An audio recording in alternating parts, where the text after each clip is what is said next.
Welcome. This is Glenn, and you're listening to Earth Conversations. Earth Conversations is about engaging thoughtful individuals in meaningful conversations that connect their interests and insights to the vision of a thriving, beautiful planet. Earth Conversations is produced in the studios of KWSI, 100.3 radio in Grand Junction, Colorado, and available 24/7 at kwsiradio.org. Views expressed in this program do not necessarily reflect the views of KWSI or the nonprofit that operates KWSI. Today's guest is Nick Allan. Nick is a thoughtful person and activist who is very much involved in our community.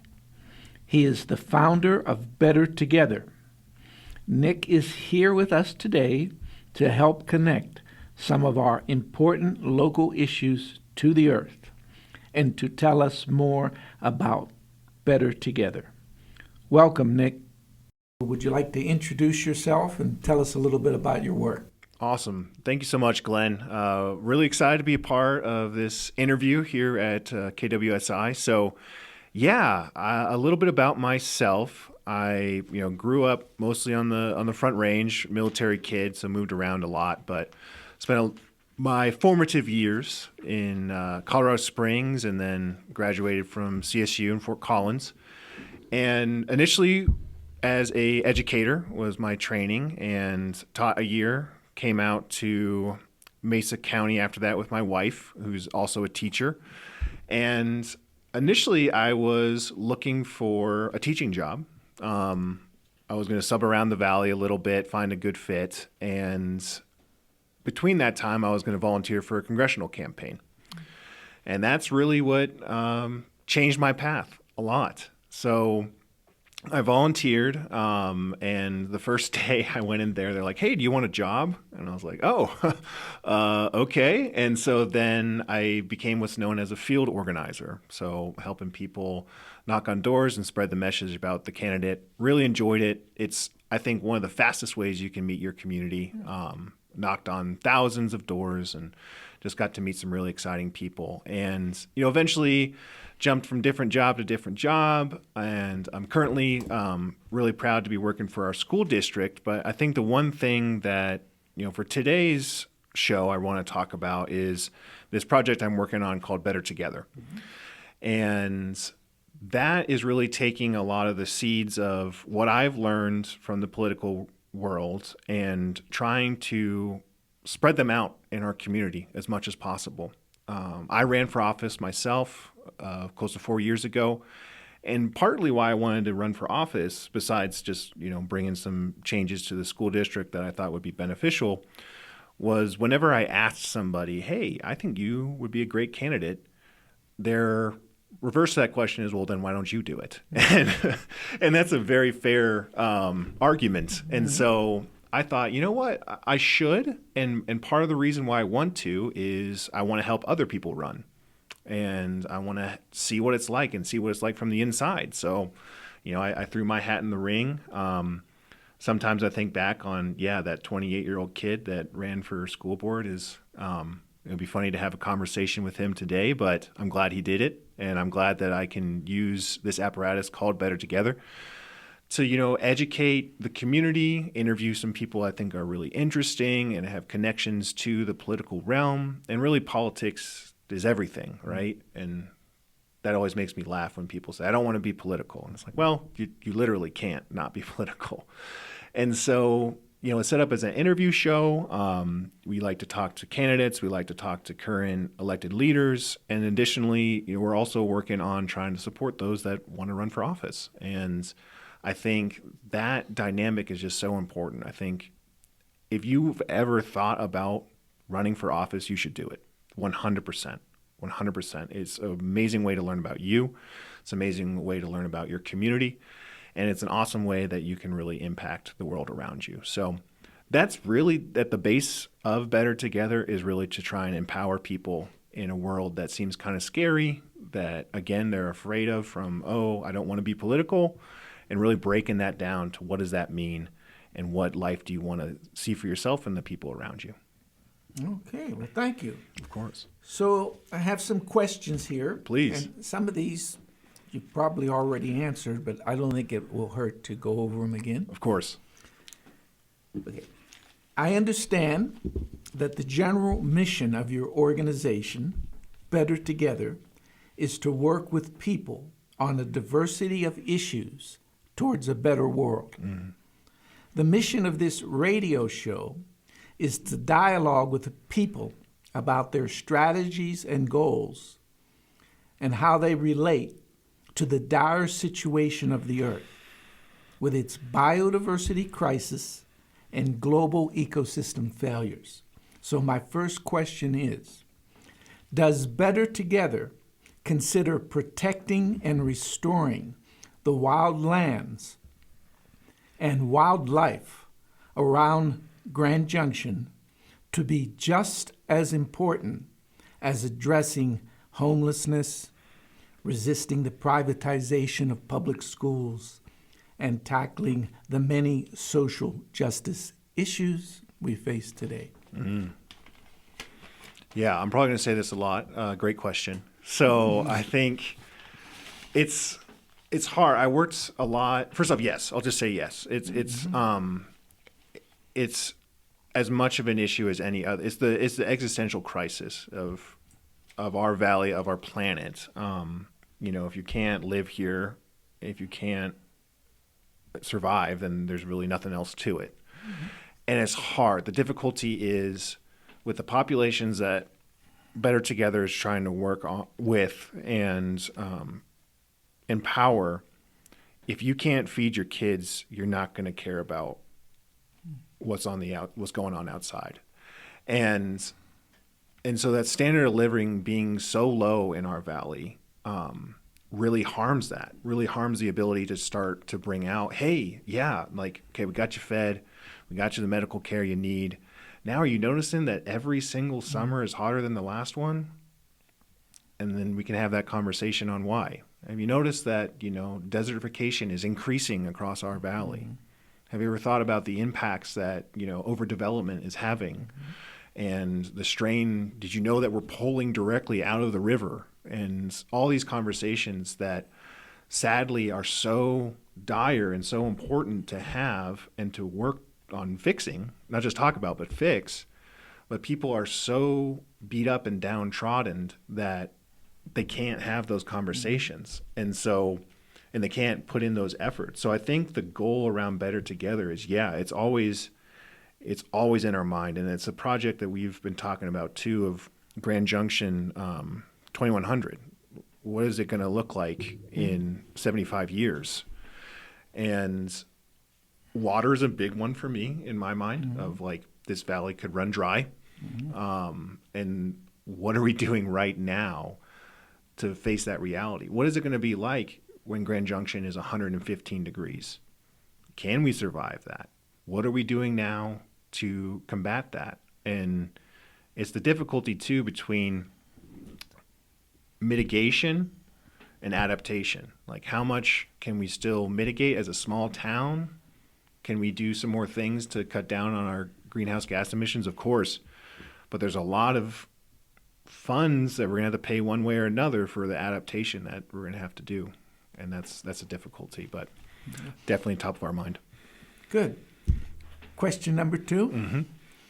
It seems to me that calling for better benefits and wages for teachers, for union members, and working class people generally, without also calling for greater consciousness and concern for the natural world, will only increase the stress and strain on the planet, from the local to the world levels.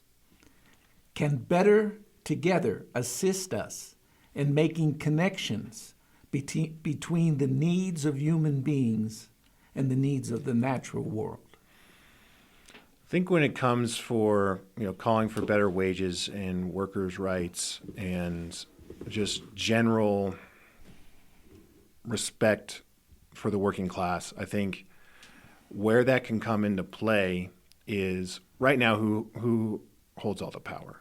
And we're currently witnessing it between a spite between Elon Musk and Donald Trump. The two people that have won our political system and our economic system are currently yelling at each other, embarrassingly. Mm-hmm. And we as people just have to witness this and have no idea where it's going. And these are people that are destroying our planet too, that have, Musk upholding, we're going to go to Mars is a big lie. Like he knows he's not going to get there. He just wants to pretend that he can just destroy this world and then he'll die. So when we talk about the working class and more representation for them, that means that they will have more power to combat the oligarchs that are running the show, that are destroying the planet, because they're not going to face the effects of climate change. Mm-hmm. They can go anywhere in the world. They can go off-world, and they've done it with our tax money. Mm-hmm. And so by really trying to empower the workforce and the working people, it will give us finally a group of folks that are, I plan on living here as long as I can. Mm-hmm. And I want to see this place thrive and survive. Elon Musk is never going to come here. He's never going to care about here. But we have a bunch of workers that do. Mm-hmm. And so if we can unite in our power together and push back on those that are really calling the shots, then we can have a shot for our planet. Okay. Let's get more concrete and specific. Beautiful. Talk about wolves. Okay. Do you or your organization have a position on the manner in which the reintroduction of wolves in Colorado is being handled by CPW, Colorado Parks and Wildlife? Such a great question. I think, I love wolves. As a kid, even today, I still have wolf pictures in my bedroom. And I just think they're a beautiful animal. Me too. Yeah. And, how they coexist and they hunt is just so they're just special. It's cool. And so, and I say all this in the back of my head. It's like, and I've worked with a bunch of ranchers in my previous job as a community organizer. Yeah, yep. Saw that. Right. Mm-hmm. And so, and they've brought forward a different perspective, and I get that. And I think how the introduction is going, let me take a step back. I like that wolves are in Colorado.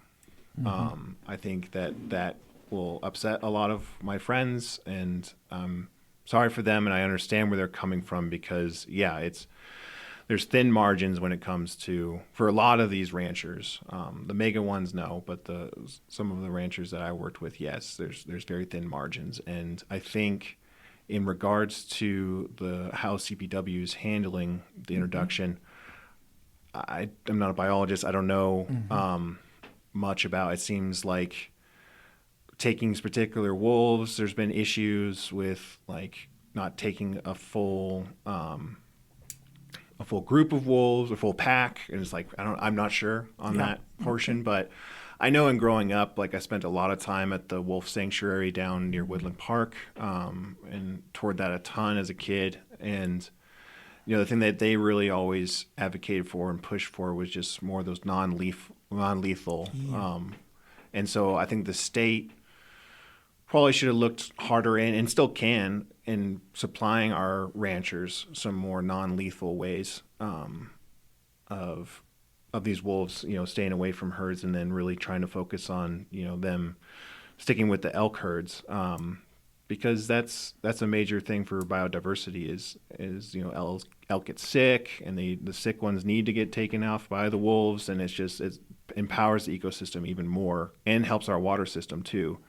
And so it's really, I think, if I would like to see a change, I think it's always more investment in helping our ranchers, combat that side in non-lethal ways so that the wolves can back away from the cattle and really focus on the elk and other more natural prey.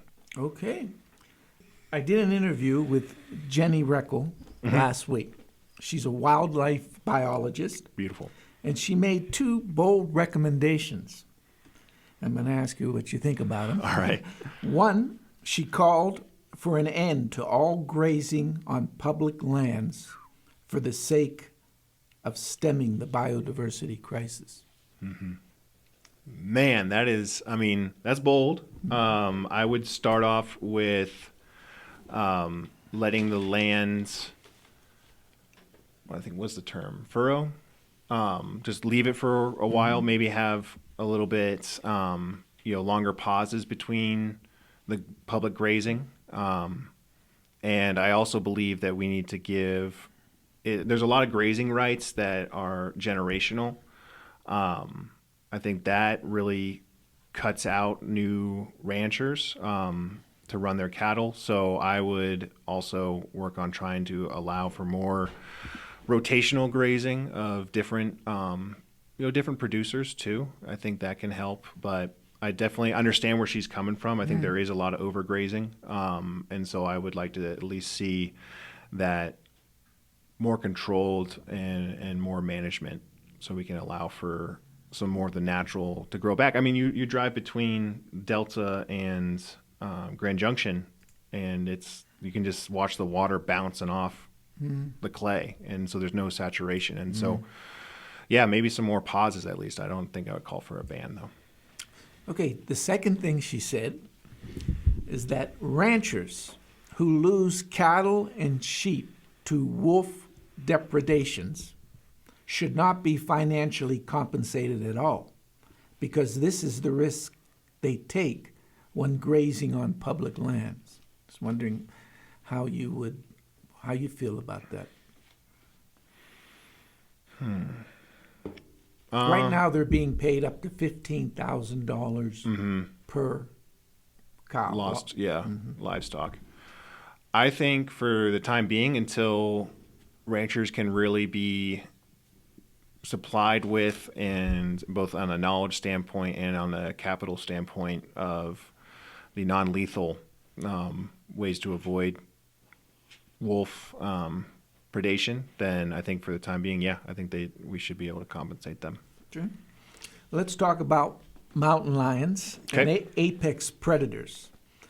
Proposition 127, to stop the sports hunting of mountain lions, failed at the ballot box. There has been talk by a number of environmental groups since then to try another ballot measure eventually, perhaps seeking to ban the hunting of all apex predators or fur bearers. Could Better Together help build local consensus for such ballot measures?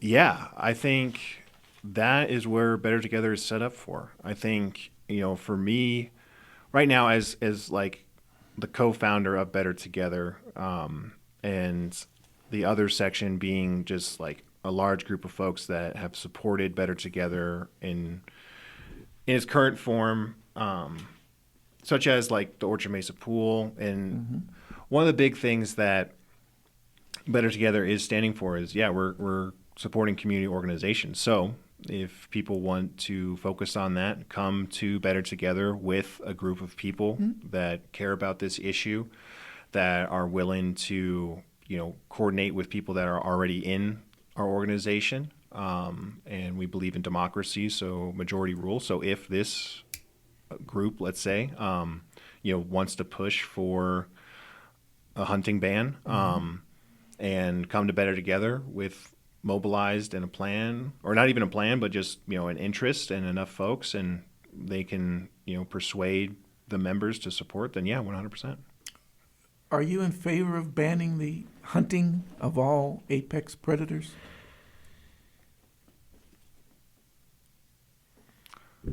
What current apex predators do we have in Colorado? Well, you've got mountain lion, bears. Now you've got wolves, bobcats, coyotes. fox, and probably a few more in there. Sure. Interesting with the coyotes. I don't know, because I mean, it's.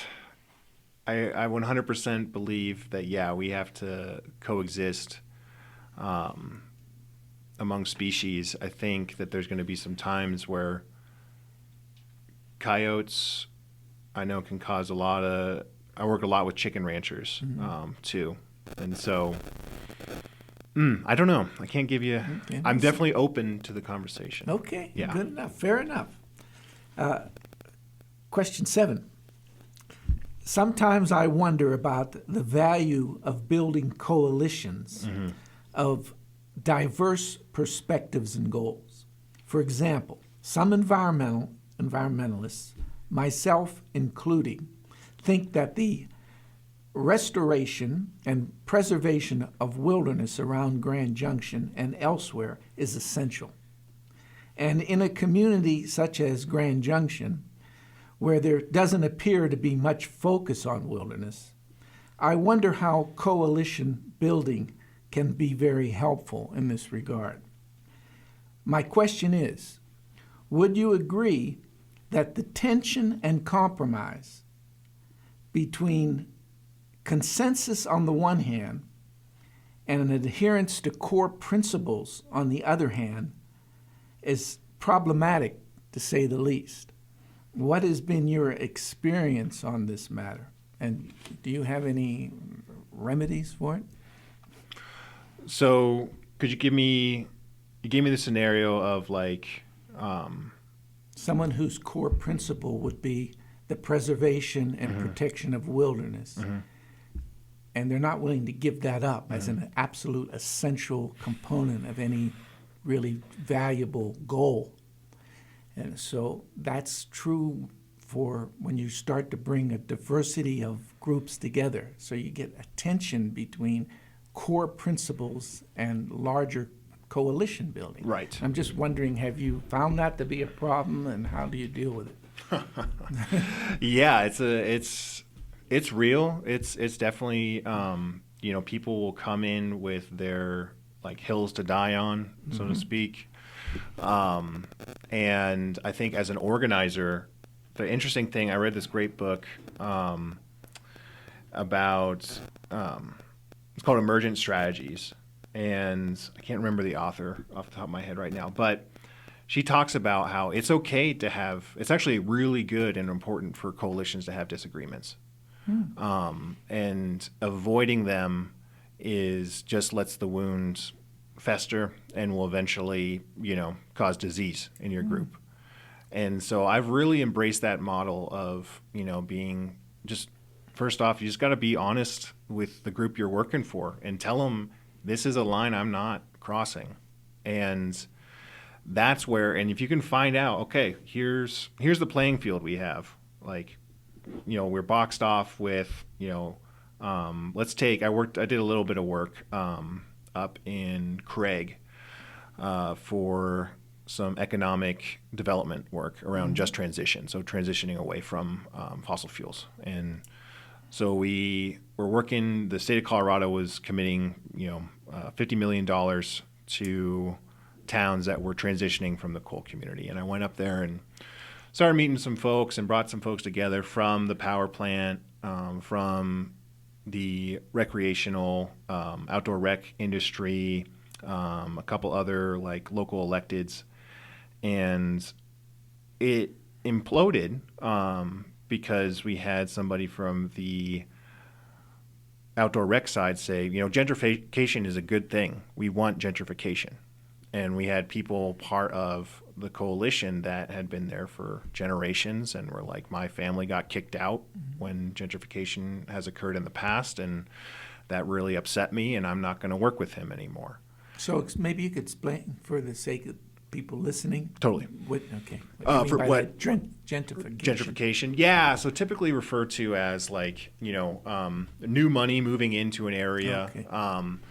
So there's a joke about, if you ever want to see, it's like my brother loved to go to Denver for shows, and you would have a brand new micro pub next to like some guys throwing dice down the street. Oh. Or you have one of the best ways to tell if your neighborhood's getting gentrified, how many Starbucks are popping up around you? We have like 3 in Orchard Mesa now.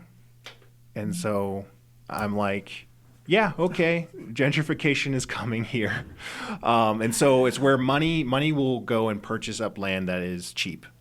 And then they will sell it for a higher price, and that's how they make money. And so they're buying up cheap land, developing it, usually kick the people that are already out or already there out. They'll buy them off, or they'll buy their landlords out, and you're off. Go find your own new place. And so that's gentrification. And there's arguments for it. You call it economic development, I guess.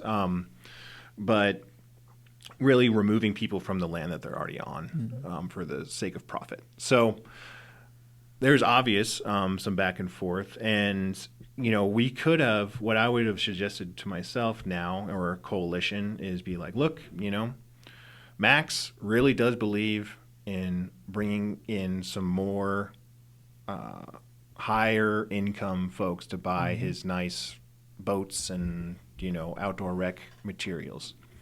Susie, you really care about making sure that your town culture remains the same. So and we both care about Craig surviving for years to come after our power plant closes. So with the main goal being Craig, and respecting that both of you want different things on how to see Craig move forward, where do we agree? And does that mean that we agree on, all right, you want to gentrify? Okay. Are you bringing in more manufacturing as well, or are you just wanting to have people that are remote workers come in and just replace jobs here? If you do care about manufacturing, what can former employees from the power plant workers, very highly educated, very technical folks, union folks, do to assist in working with the city and your own industry to bring in more industry into Craig that can manufacture and build the things that you want to sell to the folks that you want to move here, have unionized, high-paying, well-educated jobs in that manufacturing supported by your local government to attract both those people that you want to, like, quote-unquote, gentrify, bring in, and still respect the workers here. And so I think that's where it's like, okay, yep, we got the population that you want. We understand what you want. We understand what you want, Susie, in regards to keeping the Craig the way it is. Let's find that middle ground, and not always. And that's something too. I kind of struggle with the term middle ground because sometimes it's not there. It's just not there, and you don't have to work with everyone, and it's okay. Fair enough. And so there's some ways to move around it for sure. Okay. I am pretty sure, you can correct me if I'm wrong here, but I'm pretty sure that the Democratic Party in Colorado recommended a no vote on Proposition 127, which would have banned the trophy hunting of mountain lions. And I'm even more sure that the Mesa County, Colorado Democrats opposed it. Can you understand why some people would find it difficult, if not impossible, to work with the Democratic Party given this behavior? Oh, yeah. Yeah, 100. Yes, of course. Okay. I mean, I'm not a Democrat. Okay. I was one. I probably align with them more than the other major party, but the two-party system is destroying our country. Okay, my relationship to the Democratic Party has been permanently severed by its overwhelming support for the genocide in Gaza. I know you called for an end to this genocide in a town hall meeting with Senator Hickenlooper, and I salute you for that. This is another reason it is impossible for many people to work with the Democratic Party. So the Biden administration and now the Trump administration have violated the principle of life, that all of life is good. And I do not think that either party deserves the support of progressive voices. What do you think?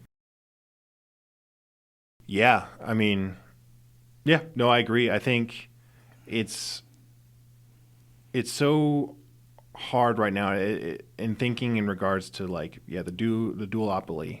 I don't know if I pronounced that right, but yeah, I know what you mean. Yeah, the two party system controlled by the wealthy, 100%. We currently have Democrats, Ro Khanna out of California, and Richie Torres out of New York that are trying to woo Elon Musk back into the party. They're saying, "Oh, well, he agrees with us. We can work with him." The man did a Nazi salute, so there is. A couple times he did it. There's an infection in the Democratic Party of those that are willing to work with people like Elon Musk and who are willing to support the genocide in Gaza. Yeah. And Chuck Schumer, the head of the Democrats, just came out warning against making a nuclear deal with Iran. That's his major issue. He's not bringing up that Medicaid cuts in rural hospitals in our district are going to close. Right. Hospitals I tried to help support as a community organizer in the West End that are going to close because of these cuts, and he's not even mentioned a word of it. Right. So, yeah, it's a dead party. I hope that there's some coalition, like AOC obviously interests me. Bernie Sanders, I was a big Sanders guy, so there's always hope. I don't know with Citizens United and the amount of money that like a third party could do something. So I still think it's trying to move the current apparatus, but I 100% understand not supporting them. So do you think that electoral politics, perhaps a third party, is a viable strategy at this time? The only way a third party in our history is it has to start small. It has to, and it's got to win. I think, we have the Democratic Socialists of America here locally, and they've done some cool work, but I don't even know if they're like a formal party. I've heard that they can't even field candidates. And so it's more of like a organization versus a full party, is my understanding, and that could be wrong. Might be right.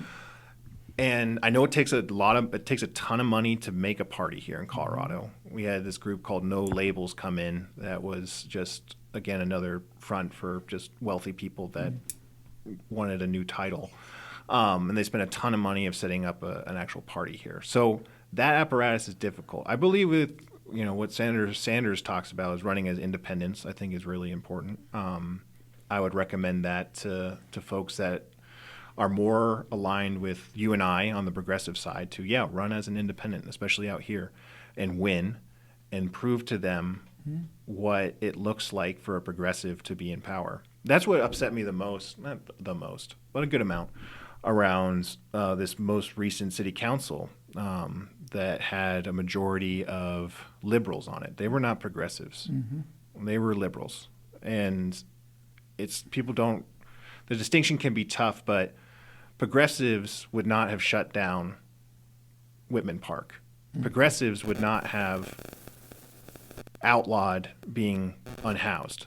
Progressives would not have given a $50 or $100 million corporation known as Richmark that built the new apartments that replaced the only major downtown grocery store. We still have Hog and Hen, which is awesome, but the major downtown grocery store with unaffordable apartments, and given them $2 million where no one here, it wasn't built for the people here. And so those are liberals, not progressives. And so that's what makes it frustrating because I think Scott is a progressive, Scott Balfour, and I see him voting against those things. And it would be nice if to win locally where you'll have the most power and actually have the coalition there and prove what it is like for progressives to be in power, and then take that to the state level, then take that to the national level. That's a good suggestion. So I've been involved in protesting since the Vietnam War. Beautiful. And it seems to me that it is becoming increasingly difficult for progressive communities to hang together, to avoid infighting and personality conflicts. Do you find this to be the case? And if so, how would you explain it? Yeah, they always talk about like circling firing squads, right? Or like, there's one thing I got a message from somebody that I respect, and they were upset about some positions I've taken in regards to candidates that I've supported or not. And I think what I told them is like, well, it's not technically a circling firing squad if we're not even in the same circle. Because, and that's what surprises me or people are surprised by me when I'm like, no, like, there's a difference between a progressive and a liberal. There's a difference between, a leftist and a Democrat. Like, those are very different people in my mind. And so the infighting, it can be in those definitions for sure. I think there's some very weak coalitions that, currently we're in a weak coalition with Democrats and progressives around protecting Medicaid. No, those Democrats, I firmly believe that we should have, Medicare for all. Some of these Democrats that I would be, I guess, supporting do not. And so there's no permanent friends and no permanent allies. And so just being really able to recognize that, we're probably going to break away here. Let's not burn down our bridges completely, because there's going to be something in a year where we're going to agree and we're going to work together. And the guy that was upset that, messaged me about some of the candidates and wanting me to be a team player, I was like, look, like, I don't know what team you're talking about. But I fully imagine he and I are going to get together on something soon. And we'll support each other. Do you think social media could be a contributing factor to this disintegration? Because that didn't exist back in the day when I was involved in a lot of various communities. Someone said that to me the other day when I was conveying this question to him. And it struck me that could be a big contributing factor. I think it speeds it up. I don't think, because question back to you, like, did you see some of those coalitions break up?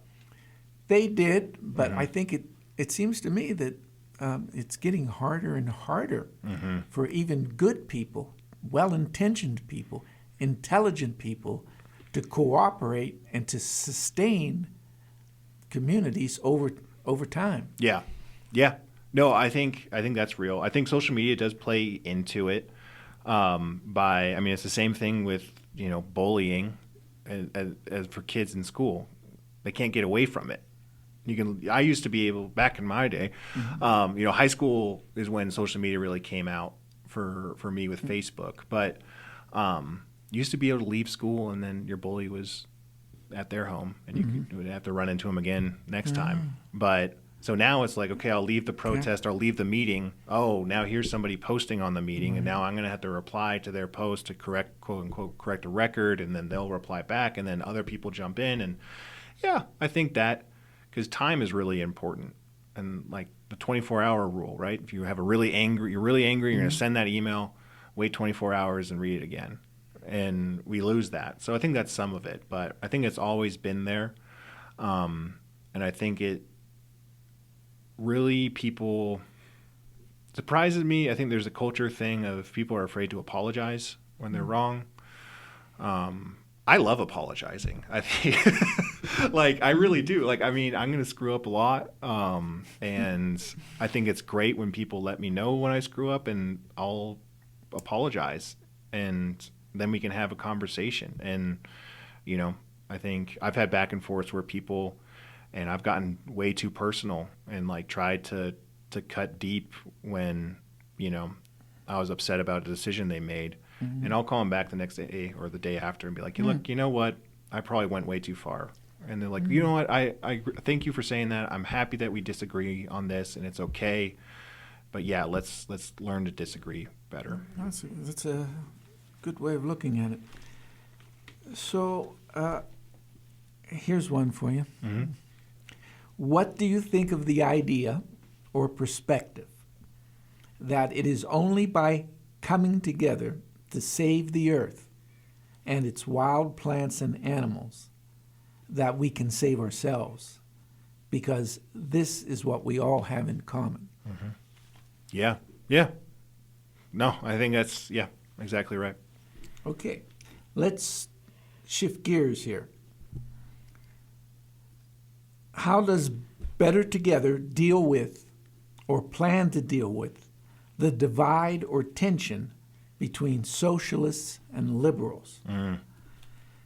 I understand that your organization wants to bring people together, but how can you reconcile or unite such different goals, priorities, and ideologies? Yeah, I'm trying to think of most recent liberal I spoke with. I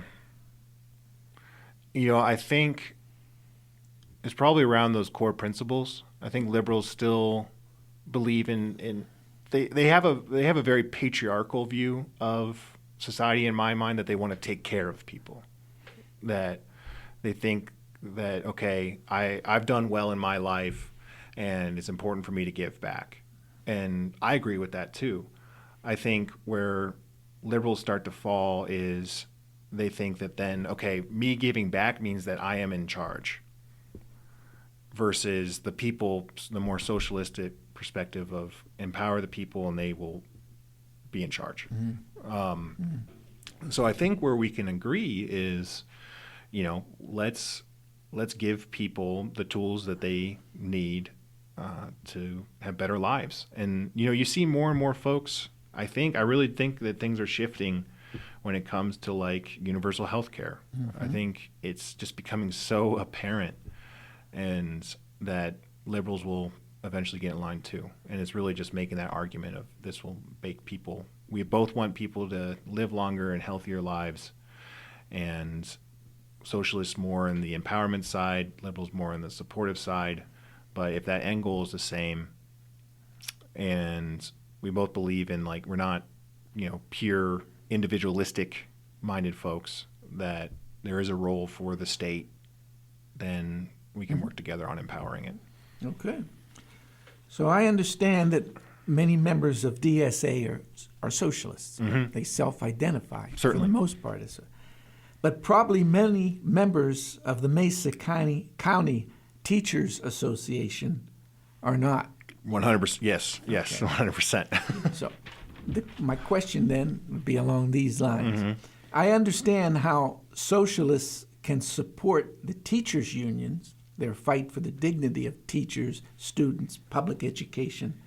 But how can the teachers' union support organizations such as the local chapter of the DSA? Yeah.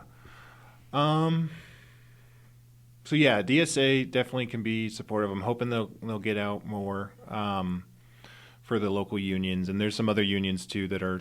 I don't know if you saw one of our local Safeways just voted to go on strike if if negotiations stop with Safeway Albertsons. So that's really exciting. Definitely want to go out there. If hopefully they don't need to. Hopefully they won't need to, and Safeway Albertsons will get their act together. But in regards to the Mesa Valley Education Association being supportive of other groups, I think I would love to see them not just support, groups like DSA, or even be more involved. There's I interviewed for their endorsement 4 years ago when I ran for school board, and there was an equal split of, three Republicans, 3 Democrats, and 3 independents. And, they were the deciding committee on endorsements.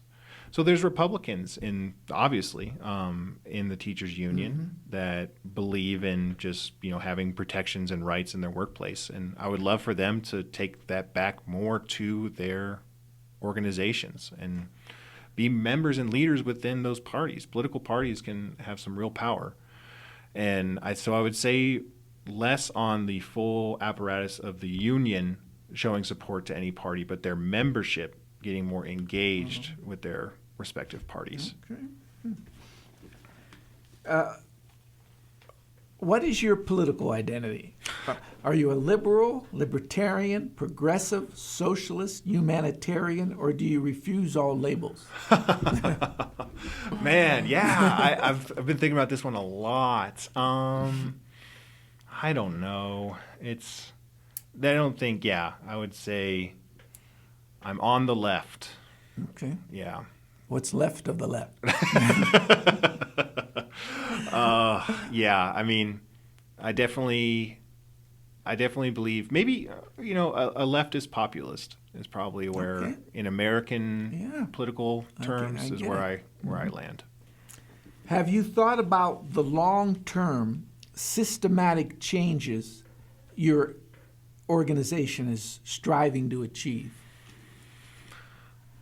I want to think more of it. I want to still focus on that 2100 Grand Junction, what we look like in 75 yeah. years. I caught that. Yeah, that's a big one. But I think right now it's really trying to dive in. There's so many immediate issues that I want to see us build some momentum around that I think will be our focus. Okay. A few days ago, the Trump administration moved to strip protection from millions of acres of pristine Alaskan wilderness. The Energy Secretary, Chris White, the Interior Secretary, Doug Burgum, and the head of the EPA, Lee Zeldin, enthusiastically support this agenda, including drilling in the Arctic National Wildlife Refuge. I don't believe that any kind of local politics is adequate if it does not attach itself to such big issues. What do you think? Yeah, there used to be a saying that all politics is local. Tip O'Neill. Yeah, okay. There you go. I don't think it's the case anymore. I think all politics is national. Me too. Yeah. And so, I think when those ideals come up, it's why we interviewed Dr. Zind. I want, for Better Together to get involved, there has to be a local connection to it, whether it be like Dr. Zinn being a resident here, or, if we have somebody that is connected more to the Alaskan wilderness that, I know some park rangers that worked up there, so an interview with them and, getting involved, Better Together involved in something like that, just needs to have that tie-in, but it's almost always there. Okay. So we are getting towards the end. Sure. This is great. So, are you aware that there is a visionary plan and a lot of on-the-ground work to rewild half of the contiguous United States, and that the wild land around Grand Junction is a key component of realizing this goal because there is so much wild land around Grand Junction? Could Better Together assist this goal in some ways? I know you speak. Let me elaborate for you a little bit, maybe make it a little easier for you to answer. Certainly. I know that you speak about, quote, better organizing practices. And I wonder if you would give some thought to this matter of protecting and linking the wild lands around Grand Junction into a large wilderness system that really would function to sustain the full range of biodiversity. So the first part of the question is, are you aware that there is such a plan that is being worked on? No, I was not. I was not aware. Is it anything connected to because we had, the 30 by 30 project, or what was that for? That exists in writing only, in my opinion. Yeah, totally. But totally this agree. is actually a group of various groups of individuals around the country who are working on various regions of the country. Like, for example, down in southwest New Mexico and northeast Arizona, there's a group working to connect a lot of the protected areas and the de facto wilderness areas into a large wilderness system that would connect with the Grand Canyon wilderness system and down in New Mexico, there's a large Gila National Wilderness System. So this is the kind of thing that is being put together across the entire country, not by huge numbers of people, but it is a visionary plan.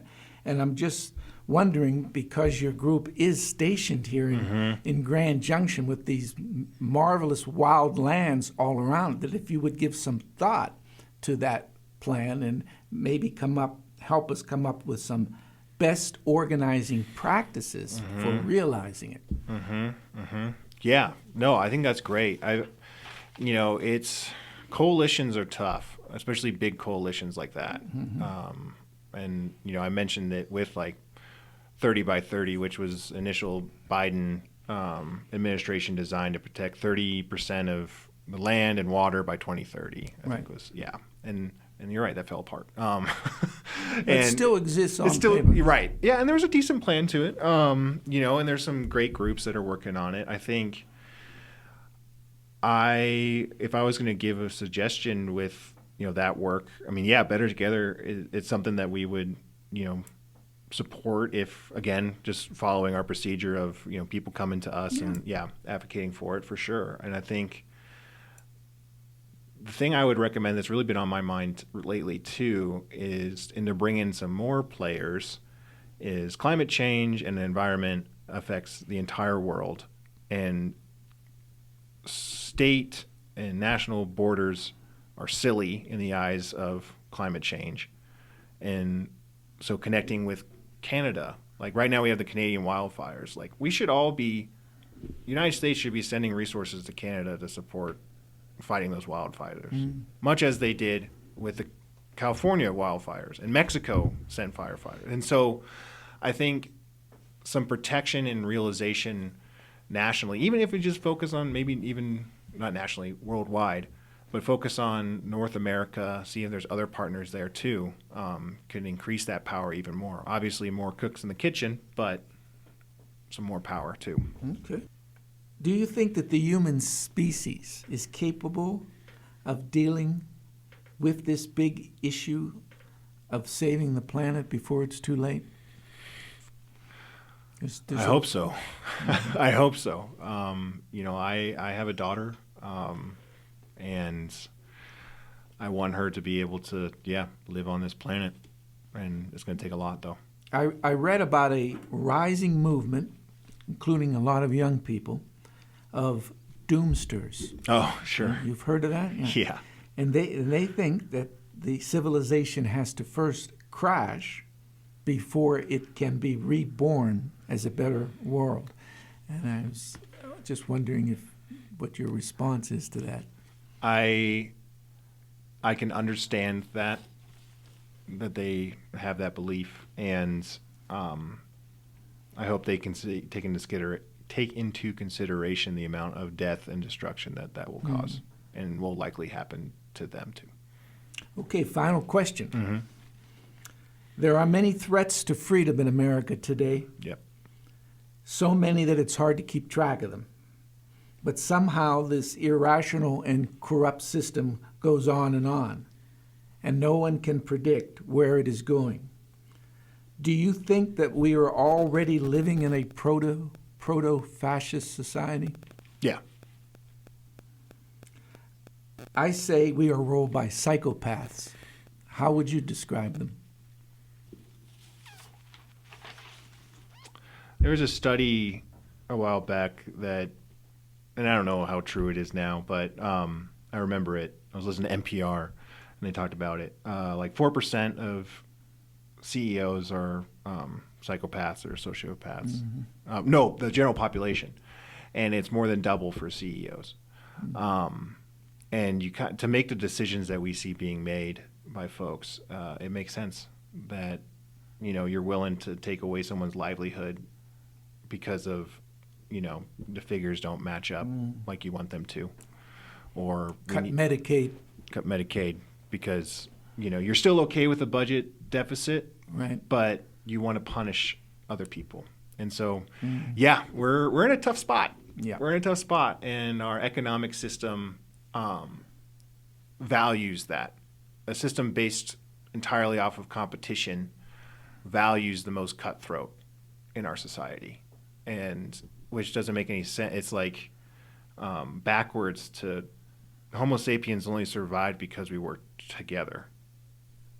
We didn't rise to the top. Mutual aid. Exactly. If we're constantly trying to have the most coconuts, then we wouldn't even been here in the first place. So I still believe there's hope, and it's hope by people working together. Thank you, Nick. For sure. Thanks, Glenn. This was awesome. You've been listening to Earth Conversations on KWSI 100.3 radio in Grand Junction, Colorado.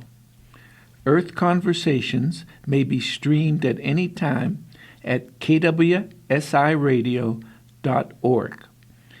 Views expressed in this program do not necessarily reflect the views of KWSI or the nonprofit that operates KWSI.